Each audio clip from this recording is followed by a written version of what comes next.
Hello, ladies and gentlemen, and welcome to The Discriminating Gamer. Say, did you know that an alligator can grow up to 15 feet? But I've never seen one with more than 4. Ladies and gentlemen, today we're going to go ahead and take a look at Sea Solitaire from Worthington Games.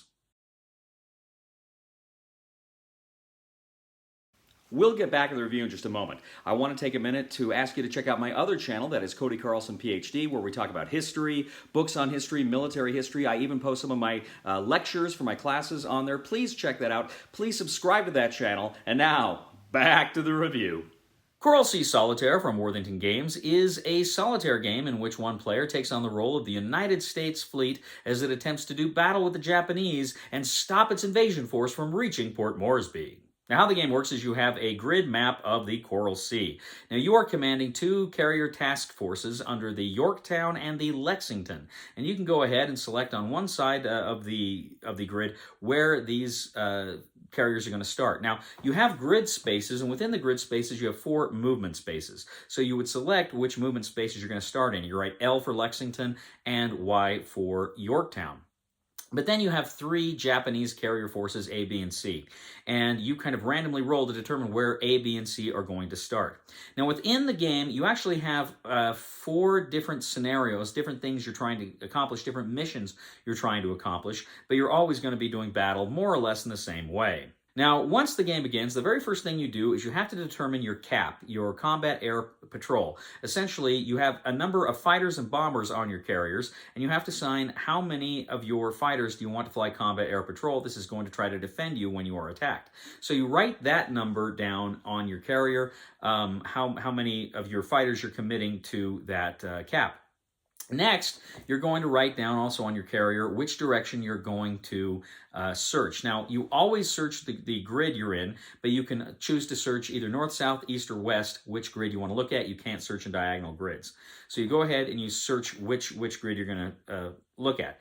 Then what you're going to do is actually move your carriers. You're going to move them up to 2 spaces. However, you each have, both of your characters each have a fuel reserve.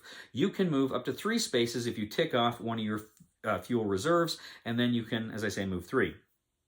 Now, after you have moved, then what you do is you're going to roll dice for the Japanese. Now, you're going to roll a black die and a white die. You're going to roll them, and then you're going to check on the kind of the bot mechanic there, which says, okay, you roll, black 3 and a 1, 2, or 3 and white, and it's going to say exactly what the Japanese are going to do. First of all, any special conditions? Are there any attacks the Japanese are going to make with cruisers or subs or anything else? They're going to try to gang up on one carrier or the other. You go ahead and you get that all straightened out. But then it's going to tell you how each of those carrier task force of the Japanese move, which directions they move, and the areas they search in. Now, if ever you are in a position where your search grid finds the Japanese or the Japanese find you, you're going to commit to battle. Now, essentially, battle, you're going to roll 2 battles, the battle for the American carrier and the battle for the Japanese carrier, but they both take place simultaneously, but you go ahead and you roll for, you have to roll for each. So what you do is, first of all, you have the cap grid. So let's say you're going to roll for the Japanese attacking you. You see how many planes you've got on cap, you see how many planes they're attacking you with, both fighters and bombers, and then you roll a die. You look and you see exactly on that grid where the cap intersects with the number of bombers. It tells you how many of those planes they're going to lose. Now, the Japanese are always going to lose their bombers first. You go ahead and you tick those off, but you may lose one of your cap planes, in which case you have to destroy one of your fighters on your carrier. Next, you're going to see how many total planes the Japanese are going to come at you after the air cap. Again, you're going to look on a grid, you're going to go ahead and roll the die, and it's going to tell you again what happens. How many hits does the ship take, and how many planes do the Japanese lose in the attack.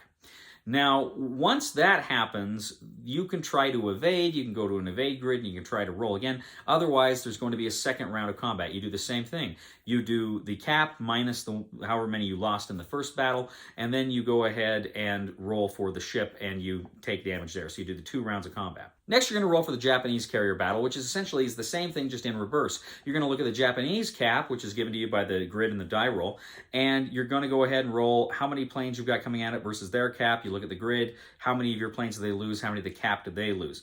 Then you're going to go ahead and you're going to roll all of your planes against their carrier, and again, you're going to see how many they sink, how many they come out of it with. But then you're going to do, again, they may try to evade, otherwise you're going to go and hit them again, and then all your planes return to your carriers. But by this point, you've taken ship damage, you've lost some of your fighters, and you've lost some of your bombers. Now you do this for every ship that came into contact, within a search, vicinity of the other ship. You go ahead, you figure out what other carriers have to battle, and if ever, like the Japanese could potentially attack two, or they've got a choice, they're always going to go for the one that's already taken the most damage. You're also going to have the opportunity to attack the Japanese convoy, same thing. They can't really defend themselves very easily, so they're kind of sitting ducks, so you can go ahead, send your planes against the Japanese convoy and try to take them out. Now, after combat, you're going to go ahead and start a new round. You're going to go ahead and do all of these steps all over again, and you're going to keep doing them until you can fulfill your specific mission objectives. I should say, every time the Japanese move the carriers, they also move their convoy closer to Port Moresby, so there's kind of a ticking clock. You need to take out that convoy or your carriers or do whatever you're going to do before that invasion happens. So if you can succeed in fulfilling your mission objectives before the Japanese reach theirs, then you win! Coral Sea Solitaire. Now, the Battle of the Coral Sea is pretty interesting. I was actually just talking about it in my World War II course the other day. And what's remarkable about this battle is this is the very first battle in the history of the world in which the surface ships never saw each other. This is a battle that is conducted entirely by opposing carrier aircraft. And it's fascinating to think how this battle was fought.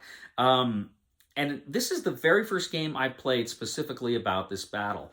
And it's really cool. It's really cool, and it's really fun. I'm a big fan of the book game series. I've reviewed several of them. I really have fun with them. I really enjoy them.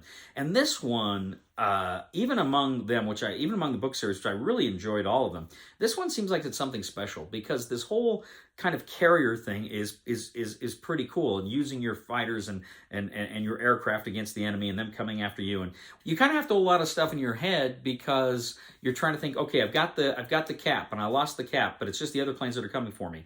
But then they're losing planes, but they're not in the cap, And so there's stuff like that you kind of got to keep straight in your head for much of the game. Now, I really enjoyed this game. I really enjoyed it, but I will say this. Out of all of the book war games series I played, I think this one might have the wonkiest rules. It seemed to me that there was some stuff that was just not clear in the rule book, and it also seemed to me that there were points where I felt like I was maybe house ruling a few little things because I wasn't quite sure about what was supposed to happen.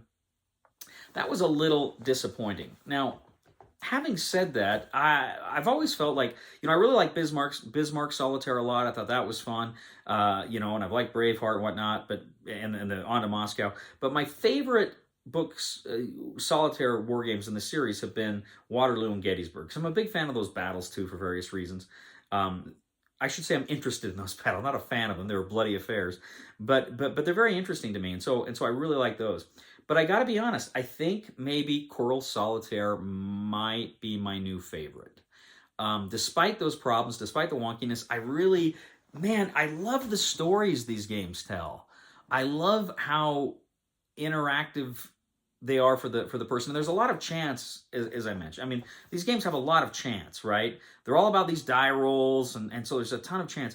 But I love the stories, and on these grids, you can kind of see the story evolve. You can see where your carriers moved and where they moved, and it's just I love this system, and I love it. And I'd love to see.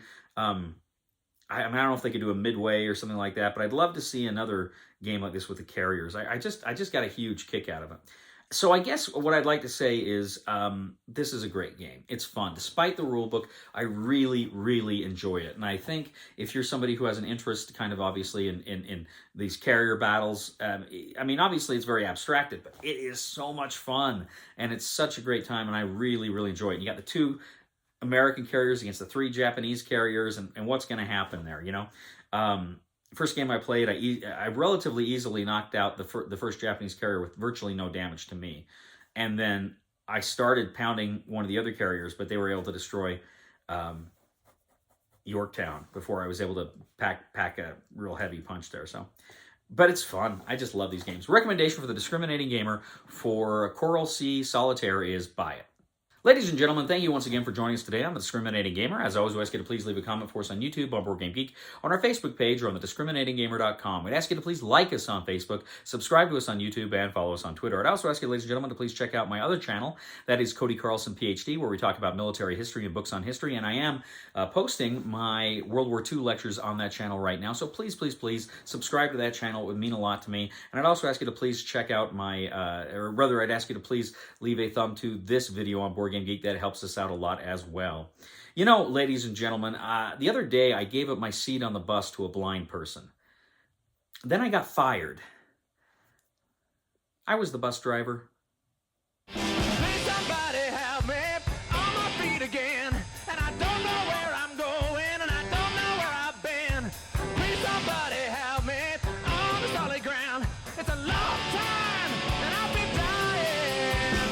Once a year I wind up in the band. Hey, Cody, knock knock. Who's there? Cody. Cody who? Cody's an idiot.